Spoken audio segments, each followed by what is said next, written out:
Şəmkirdə Vətən müharibəsi iştirakçısı vəfat edib. 2001-ci il təvəllüdlü müharibə veteranı Asif Abbasov onkoloji xəstəlikdən dünyasına dəyişib.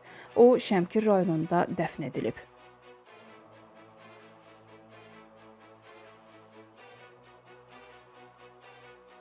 Naxçıvan Muxtar Respublikasının Culfa rayonunda ağır yol qəzası baş verib. Camaldın kənd ərazisində Kia markalı minik avtomobili ilə DAF markalı yük maşını toqquşub.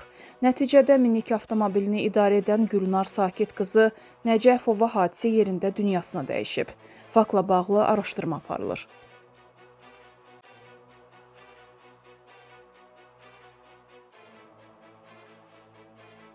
Ötən gecə Bərdədə ağır yol nəqliyyat hadisəsi baş verib. Rayonun Mehdili kənd ərazisində 2 Lada Priora markalı minik avtomobili toqquşub. Qəza nəticəsində 1968-ci il təvəllüdlü Ələddin Əliyev, onun 2005-ci il təvəllüdlü oğlu Röyal Əliyev və 2003-cü il təvəllüdlü Səyyad Elnur oğlu Əliyev hadisə zamanı vəfat edib. Fövqəladə Hallar Nazirliyinin Qarabağ Regional Mərkəzinin əməkdaşları qəza zamanı avtomobildə sıxılı qalan meyidləri çıxararaq aidiyyat üzrə təhvil verib. Faktla bağlı araşdırma aparılır.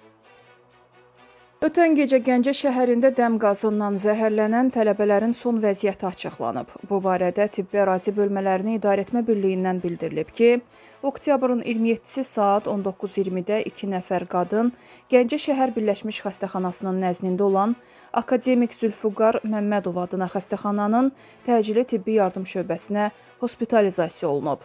Dəm qazının toksik təsiri diaqnozu təyin edilən pasiyentlərə ilkin tibbi xidmət göstərilib. Vəziyyətləri qənaətbəxş olan şəxslər ambulator müalicə üçün evə buraxılıblar, deyə məlumatda bildirilib.